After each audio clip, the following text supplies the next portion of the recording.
Hey everybody, welcome to the Faith and Fandom podcast. This is Hector Mirai, and this is the Artists Alley Aftermath edition for Greensboro ComiCon 2025. Now, if I'm not mistaken, this is my first time actually setting up at this show with a booth. I've attended this show plenty of times. I've done panels at this show, but I don't think that I've ever actually set up a booth. Now, if I'm not mistaken, this show hasn't been around in almost 6 years. That it was part of, it was part of NC Comic Con and Oak City Comic Con's roster of shows pre-COVID. And then post-COVID, I don't know that it's been back, or at least not back in this capacity. So when I saw the opportunity arise, I jumped on it, especially also because I've not been able to do a Ultimate Comics show, which is the parent company comic book shop that is over these shows. I've not been able to do an Ultimate Comic Book show post-COVID because of either the shows not being up or not being within my price range or availability, different things. So I was excited to do this. I haven't done a show in Greensboro in a long time. And I've done a handful of shows in Greensboro that only lasted one time as well. So it was nice to be able to be back here at the Marriott and do this one this go round. A couple things leading up to the actual show. I struggled really hard to get help for this show. I really wanted one of my kids to go with me, or some of my friends that do cons, but literally like everybody had stuff, or they had families and I didn't want to ask them. But I wanted some help just because loading in and loading out, that's its own thing. But I also scheduled myself to be a part of a panel during the show day of this con as well, for a virtual con, which I'll talk about in a little bit as well. But I was hoping to have somebody watch the booth while I did a virtual panel, even at the booth. But all things considered, I could not get some backup for this show, or did not ask the right people. I'm sure somebody's going to be listening to this is like, yo, why didn't you ask me? Probably because I suck at asking for help, and my capacity gets weaker every time I ask and people are unavailable. So yeah. But it's all good. I did the podcast that Friday morning, and then got my stuff together and hung around to see my kids get home from school. And then I drove up to Greensboro to go to the show. Because of the nature of the fact this was a show that was happening in a couple hotel ballrooms and a lobby, the setup time for this show was a little bit different. And you couldn't set up for the show until 7 p.m. So I got to Greensboro. I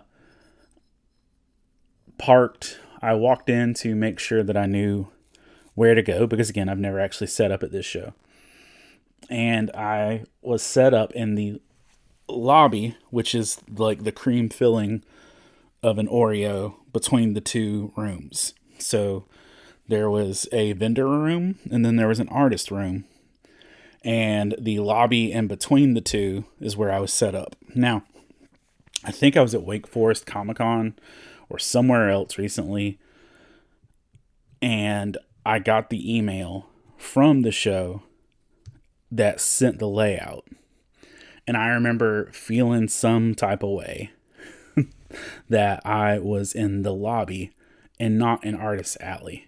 And my initial thought was like, why am I second class vendor here? Why am I not getting to be in the Artist Alley? Why am I, it's like I was all up in my die on a hill martyrdom of why don't you love me type feelings.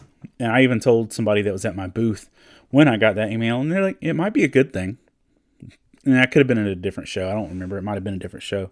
But they said, it might be a good thing that you're where you are. And they were right. And I'll talk a little bit more about that. But first of all, the artist alley was not in clear visibility. You'd have to walk around a little bit to find it. It wasn't like a long walk, but like you couldn't walk into the main area and clearly see it. You could see the vendor hall, but not the artist alley. But I came to realize as I was setting up and I was seeing the other people set up on Friday night, so I got in, found where I was going, went downstairs, loaded up, found a door that went directly to the elevator so I didn't have to walk to the fancy hotel lobby, because it is a very fancy hotel for hosting a Comic-Con. It's very, very nice. Nice enough that I couldn't afford to stay there. And I walked in and I started setting up, and I planned to take literally about as long as I could. And once I got there, though, I messaged my best friend from high school, Billy. Maybe I did on the drive there to see if he was available. Not even just for help, but just because Billy is 1 year older than me. We've been friends since I was 14. So 30 years, which we figured this out while I saw him on Friday. We've been friends for 30 years. So I've known him twice as long as I've not known him. And he's been kind of a ride or die friend. He's one of those friends we don't talk to every day or anything. But if I said, hey, I'm in trouble, or this person hurt my child or anything like that, he'd roll up, ready to go. And I messaged him because not just because I wanted to see a friend, but because he had a heart attack earlier this year, maybe February.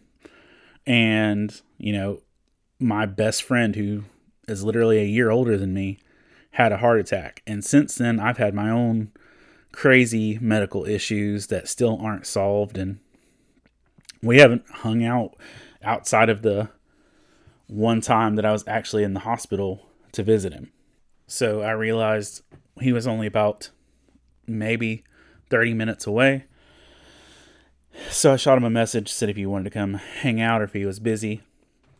I got to work on unloading the booth. As I was unloading the booth, I saw that directly to the left of me was the American Cancer Society. Directly, there were two booths in front of me. One of the booths in front of me was Eddie, who is the dude who plays Dexter's arch enemy in Dexter's Laboratory. He's also from Greece. He's a dude that's been making a lot of con appearances lately. And then as I was setting up a little bit later, I saw that the booth directly in front of me was going to be the voice of Rogue from X-Men, the animated series. And directly to my right was going to be a face paint lady. And then to her right was going to be all the cosplayers. And somewhere around there was also board games. But I was technically the only vendor or artist alley person in this lobby. And I was directly in front of the two bigger name celebrities that they brought to this show. So not only was I not in a bad spot, I was in literally the best absolute possible spot for the entire weekend. And so much so that I was like, is this a trap? is this entrapment? Am I here for nefarious reasons? Just started asking myself, but then literally I just sat there and started praying. I was like, all right, God, you have absolutely put me in here with some unknown favor to be in this spot. And there's going to be good opportunities. So I literally prayed every 15 minutes or so as I was setting up, and it would re-enter my mind. And I haven't got to do this show in a while. Or like I said, I haven't got to do any of the shows with these people in a while. And not that they don't like me, but I also don't think I'm their favorite. Like, I've never had the impression that, like, I'm their favorite vendor or anything like that. And because a lot of my relationships were based around Chris Poirier, who was a former employee of theirs. and has moved on since then. So like my one solid tie there has been gone, along with some of the other people that have kind of moved on over the years. But it's been a long while. I mean, it's, at this point in time, it's been half of Faith and Fandom's run that I've not been able to be part of their shows. For all the reasons.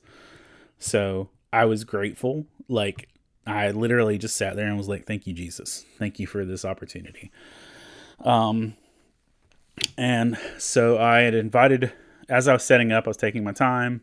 And I said hey to the people that I recognized, and I watched the Eddie dude set up his booth, and Alan, who runs Ultimate Comics, do his thing, and spoke to them. And Billy eventually showed up, and Billy is loud, and Billy sings a lot. Like, he will burst out in full tilt, projecting theater renditions of Kiss from a Rose by Seal, or like operatic versions of anything. And so, like, literally he walks into the Marriott Ballroom and just starts belting out songs, and like people are clapping and stuff, and it's just like, okay, thanks.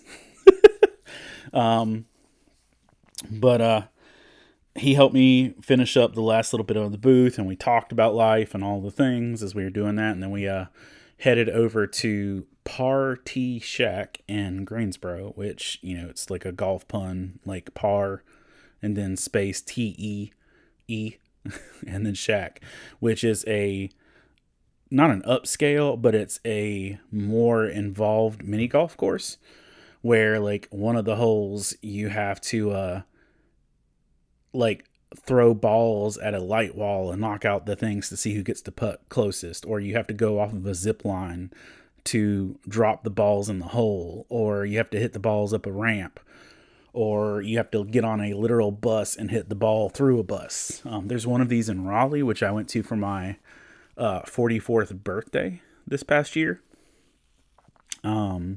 But this was in Greensboro, so we went and we mini golfed, and we talked about life, and we got a snack, and we did another round, and it was about 11 o'clock. They're shutting down the place, and he's like, what are we doing next? And I'm like, I'm going to sleep, dude. It's been a long day. I've adulted. I've done all the things, and I got to get up in the morning for this show. And so, we parted ways. I went back and crashed out at the hotel. And Greensboro is only 2 hours and some change away. And most days, I don't think that I would have gotten a hotel for Greensboro.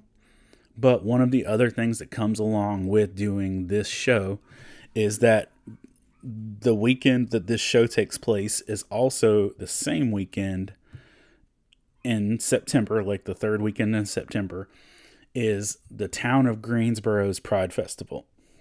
And it's been this way for years, because that's always been one of the things, is if you go to the show, you're going to go through the Pride Festival to get to it.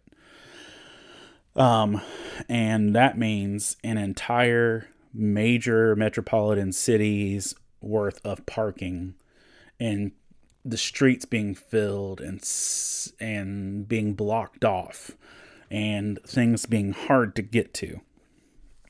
And so I went the night before simply because I needed to have somewhere to park, and I needed to be able to unload all my stuff and not have to wield myself through all the cones and the traffic and all the things starting off a festival like that.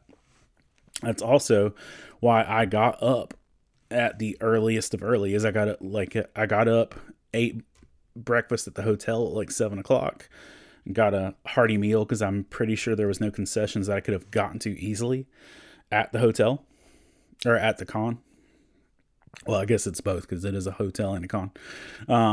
And then I made my way, and literally, even though I was pulling in at like 7:30, 7:45, there were already 3 rows of streets that my GPS tried to take me down that were already blocked off. So I was super grateful to get there early and get in. So I went in and went into the hotel lobby and got their free coffee in the hotel lobby, which I was grateful for. I think I got like 2.5 refills before the day was done on the free hotel coffee. And I went and sat at my booth and I sketched and I drew and I did all the things and prepped for the day and talked to the people and helped the people setting up and showed people where their tables were when they asked, because it's one of those things that they had plenty of volunteers, but there's so many corners involved that it's hard to always find the right corners. And I helped people, and then right before things got started, I went around and shopped through Artist Alley. First of all, there's an anime store in Raleigh area that's also in Smithfield and Cary Town Center, maybe, called Animazed. They've got a lot of good merchandise. They had a lot of free rent and Delicious and Dungeon stuff that I've never seen before. I didn't buy any of it just because it's expensive. But yeah, they had some really great stuff. And I went into Artist Alley and I bought some stickers from folks. I think I bought 2 booth stickers deals. I bought a couple of stickers for friends. I got a sticker of like Riley from Boondocks in Goku gear. I got a free rent sticker. I got a Mitsusuri sticker from Demon Slayer. I got a Ramona Flower sticker. And there's a dude who has done almost every show I've done this year. And we keep running into each other show after show after show. And he's got an independent comic book called Mr. Heartbreak, 1 issue out. It's a dude in a 3-piece suit. Or I guess it's a 3-piece suit. I don't know how the pieces are counted, but it's a dude in a suit with a angry heart for a face. I bought one of his stickers too, and from his booth, just because I've seen him in all these shows, and like we make jokes about, like, we'll be in obscure places, like from the Brothers Boyd show to Heroes Con to Galaxy Con to all the places. We're in the literal. I think we've done 5 of the same shows, just since like March. But I went and I bought 2 bundles of stickers from people. And then I sat down, and one of the cool things is that because I was in the lobby, it had really pretty lights and features, and I had a plug-in. I had an electric socket right behind my booth, which was magical, and I'm incredibly grateful for that. Also, I'm checking my notes too, because I've just been spitballing here, but I actually do have notes. Highway 40 was shut down when I tried to leave the hotel. So that was one thing.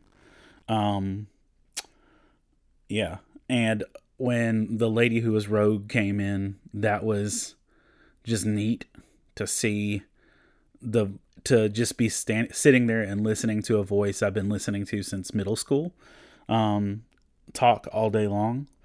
It was just pretty neat. And also found out that she's acting, like in-person acting on the TV series Revival that CM Punk is also on. And another cool thing, right to my right of behind the cosplayers, there was like a balcony patio area that had like walls of grass and couches and chairs and stuff. And it was like the coolest little hangout lounge. That if you had time, that would have been an awesome place to hang out. As the show got going, people came by, and honestly, it was my vibe. I don't like live on money or count the money for this especially, but genuinely speaking, it was not a bad show in terms of sales, which is good that I was in an area where everybody didn't already have all my stuff. My friend Zach Harris, who is one of our Patreon supporters, he's also the dude that flies me to North Dakota to lead a VBS the past couple of years, and he used to do ComiCons in the Wilson area. Zach came by and with a friend, and they were encouraging, and he was like, I can't buy stuff because I have everything here. And then he still tried to buy something from me, and I didn't let him. But he came by and we talked, and he was just really encouraging. But then before he left, he asked if he could pray for me, because I've been going through health stuff, but also just the ministry and everything else. And he just, I stood up and he like held me in and prayed for me right there. And honestly, I was incredibly grateful for that. I feel like I got more prayer in this one weekend of shows than I have in a while. And I was really grateful for that. Let's see. Oh, Alicia, Glenn, and Michael Glenn came by, or the whole Glenn family came by, and they're wonderful and supportive. And Michael was in a dope Gambit costume, and I got to talk to Alicia for a while. And one of the things I did, I needed to give Michael a second prize gift for the dice bag drawing that I'd done online, and I gave him a little wolf from Mythic Threads. But Alicia came by, and one of the things I did at this show that I've not done, and actually labeled it, is I have 2 racks for books on top of tables. One is white, one is black. The black one can hold everything that I've got. The white one can literally hold just the Faith and Fandom books. If I had book 1 and 2, then this rack could literally hold all of my Faith and Fandom books and nothing else. Which I might buy some just to do that. But I also don't want to put book 1 and 2 out there at this point in time.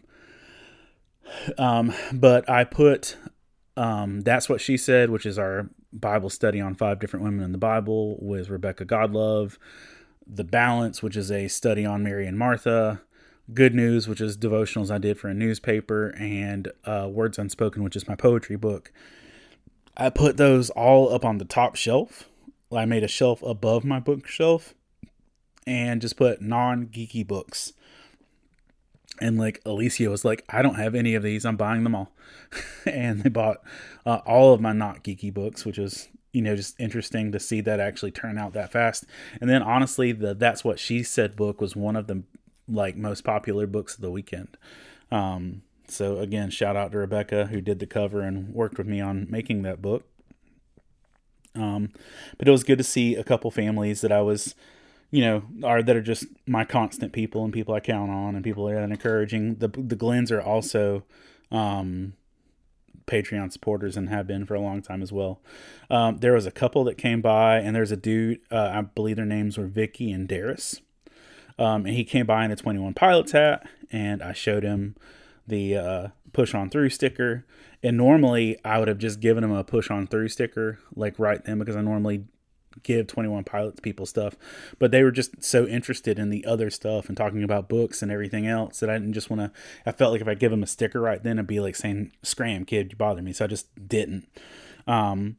But they ended up getting books, and they ended up getting stickers, and then I gave them extra stickers on top of it, including the 21 Pilots one.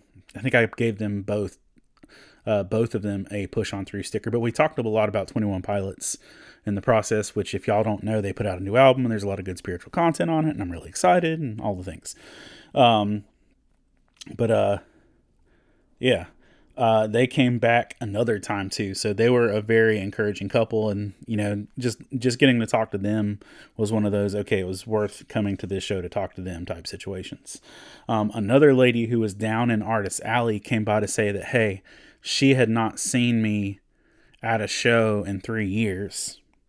But she wanted to make sure that I knew that she appreciated what we were doing.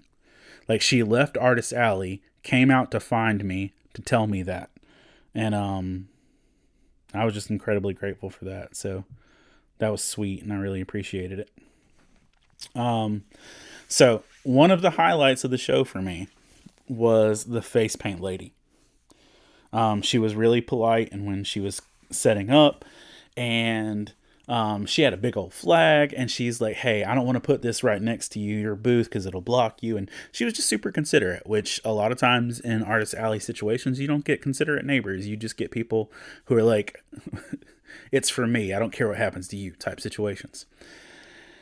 And she was super considerate, and she's punk rock, not like in the Superman punk rock way. She's punk rock. And one of the things that I saw, though, is this lady had literally such a beautiful heart. One of the first people, because here's the deal. When you're next to somebody at a booth, you're not trying to eavesdrop. So you ain't dropping no eaves, but you can't help but hear people have full volume conversations, literally when there's nothing separating you but an imaginary line. And so she started talking. One of the first people that came by was a woman who said, I'm just looking. I only had enough money to get in here. I'm just a single mom, but I just moved down here, but I wanted to do something fun. So I came down to this, but I don't have any money to spend anything. And so the face paint lady was like, let me doll you up. Let me give you face paint. And this is literally like the first 5 minutes of the show. She sat there and gave this lady this elaborate face paint, and she talked to her, and she gave her life resources, and she gave her city resources, and this woman ministered to this lady's needs. Like, I know why I was there, but I'm telling you, this woman ministered to this lady, and in a way that I couldn't do it. And here's the deal. I was totally going to give this lady free stuff if she came by the booth, but she never came by the booth. And I get it. I'm not for everybody. But this face paint lady literally ministered to this lady in a greater way than I think I could have ever done.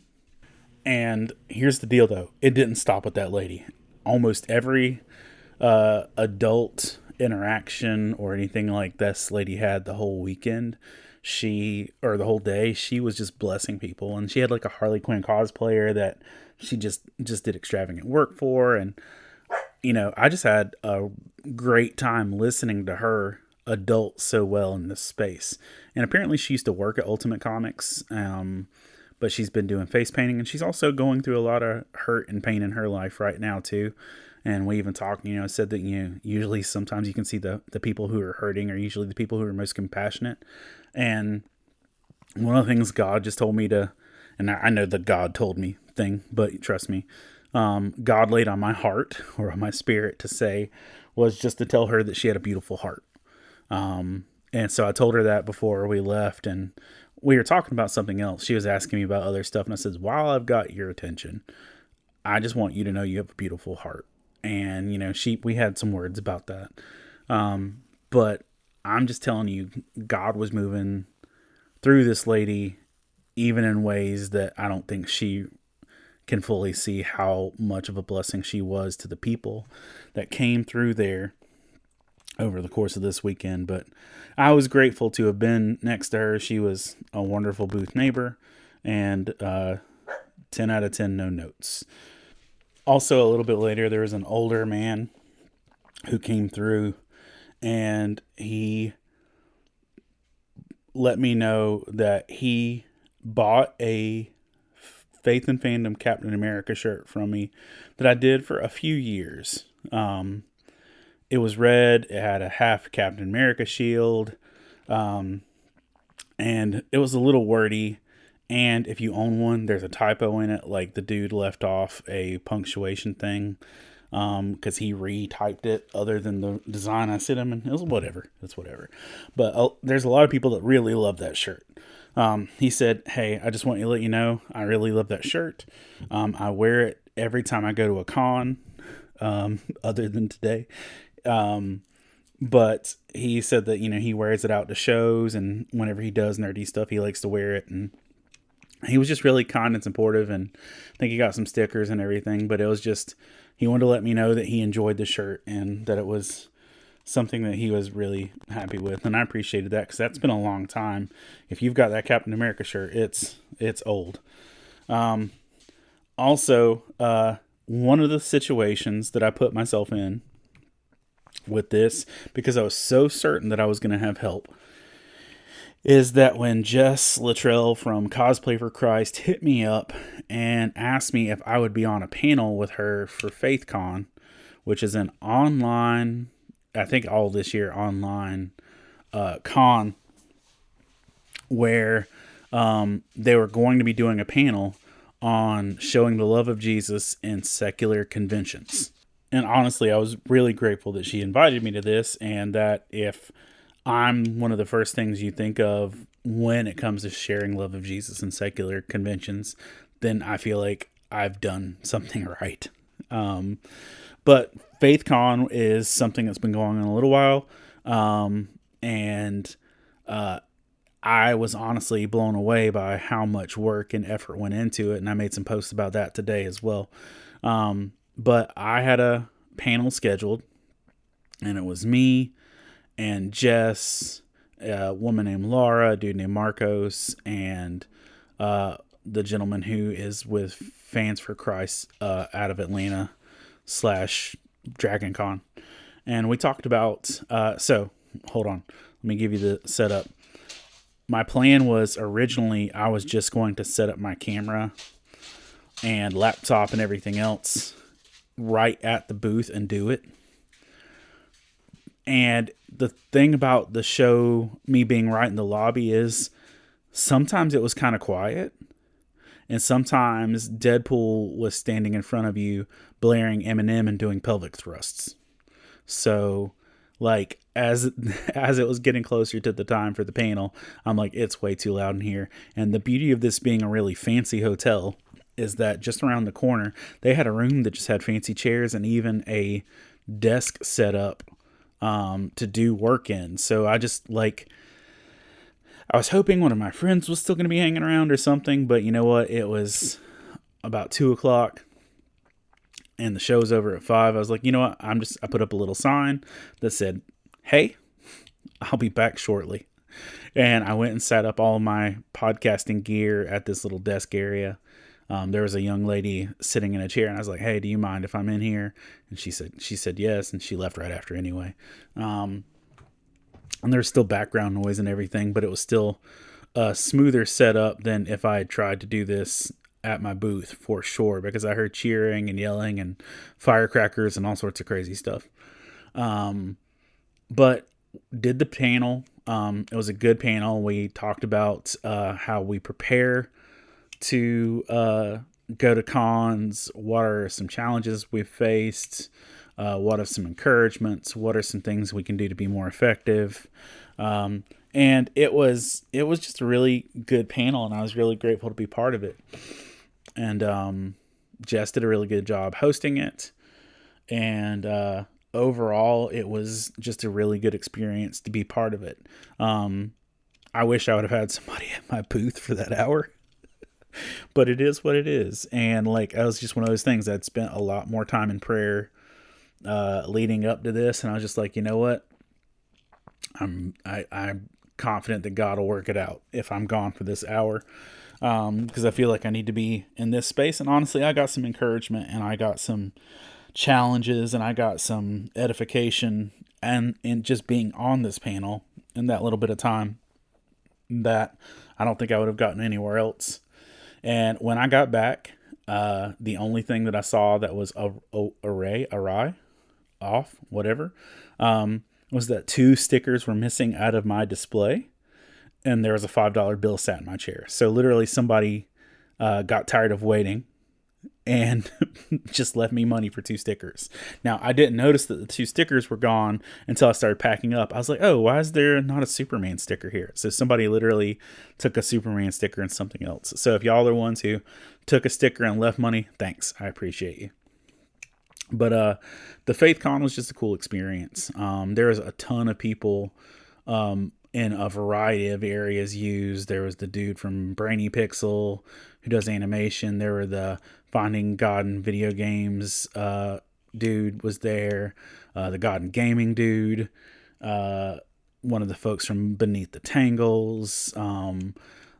There was rappers. There was Dex, the nerd who loves Jesus. There was just... I heard a dude do a dope rap over One Piece stuff in the reels for everything.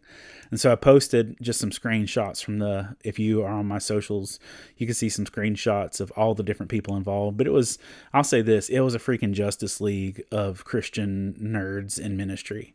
Like, it was impressive to see that many people assembled, and it may be the best collection of Christian geek ministers I've ever seen, all in one lump sum. And so honored and glad and proud to be a part of that. Went back to the booth, and then it was just kind of chilling. Like, there were still sales and everything, and me talking to the face paint lady and everything else that was going on. But that last hour and a half to 2 hours was pretty chill. Going out again, it wasn't like dry or dead, but it was calmer. But one of the things that I ate a big hotel breakfast because I was thinking, you know what, I'm not going to get a chance to eat anywhere else. But I'll tell you what, it was not enough. And I'm used to like going a whole day without eating. I do it at work sometimes, and it's whatever. But ooh wee, around 3:45 to 4 o'clock, I had the rumbles and my tumbles, and I was hungry. And the delightful folks over at the American Society for Cancer came in with, like, let's say 7 Domino's pizzas. And after a while, there was just a stack of them still sitting there. And so I finally mustered up the awkward, hungry courage to say, "Excuse me, by any chance, are y'all selling any of this pizza?" And they said, "Oh no, we just ordered too much." And then they were very kind. They're like, "Would you like one?" And yeah, I yammered back and forth, and they ended up giving me an entire cheese pizza. And I just thanked them profusely, and walked over and sat down at my booth and just praised Jesus and ate cheese pizza. And that was it. That was the vibe. It's a good vibe. But yeah, that was kind of wrapping things up. On some drawings I did there that day, I did some good art. And let me look at photos too to see if there's anything else. One of the people working for Ultimate Comics, as they were setting up everything, one of the ladies who was doing the setup was wearing a Chit shirt from the, do it lady. Yeah. On your birthday. Like, she was wearing a Chit shirt. That was great. And I was really excited about that because I like Chit, and he's just really funny. Jay Renshaw's stuff on TikTok, if you don't know what I'm talking about, it's pretty wonderful. There was a lady in a Do It Lady shirt. I did a Zorro drawing that I was pretty impressed with. I did the monster at the end of the book Grover drawing. There was a cool Blue Eye Samurai cosplay. I did Hollow Knight and Silk Song sketches. I did Oscar the Grouch. And just some good sketches with those. And then when the show was over, I started packing up. And honestly, my body did not do the best with it, just because I was tired and sitting and everything else. And but it also wasn't the worst. And I took my time. I didn't rush and just He-Man through everything. And I think that I packed up and was in my car within 45 minutes. I was parked in the parking deck next to the Marriott. And it was one of those things of like, I could move my car and then walk the stuff out to a closer parking area. But I also didn't want to like make multiple trips. So I did wheel my giant cart through the fancy hotel lobby, which definitely looked like a hot mess. It looked like some Beverly Hillbillies mess rolling through there. And I just sat there in the parking deck for a minute and posted the photos and messaged people that I hadn't spoken to throughout the day, and then got ready to go.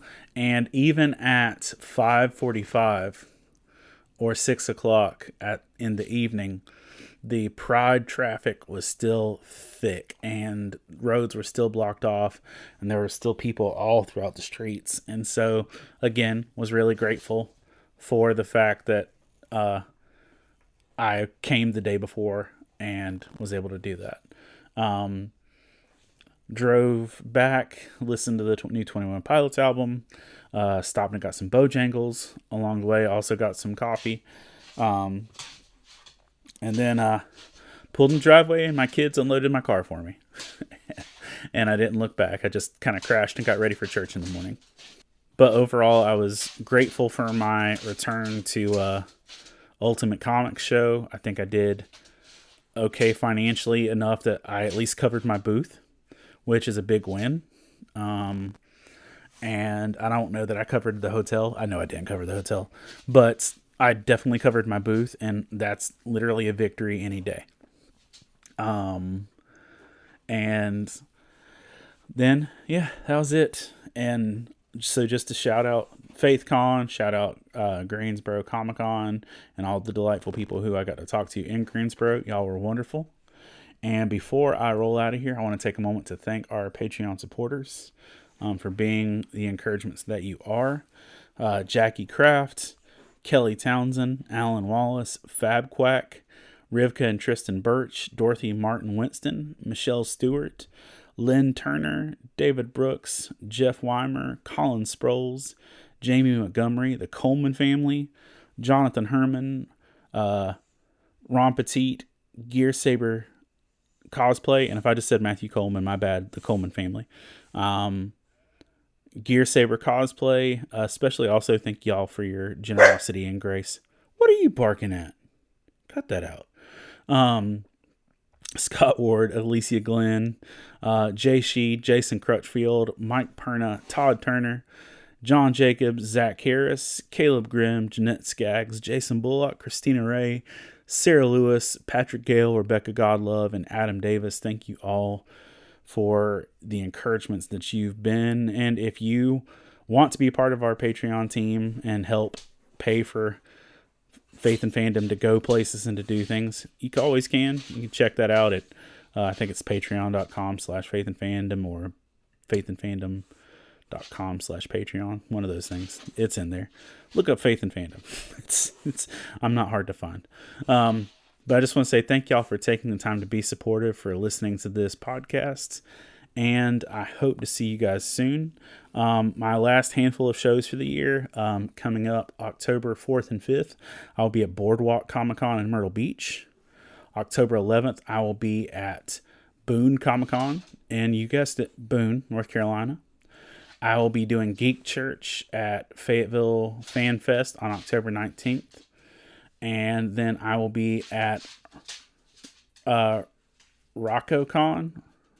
in RicoCon. It's Richmond County Comic-Con in Reedsville, North Carolina on November 22nd. But thank you all for taking time to listen, and I hope to see you all at a con real soon.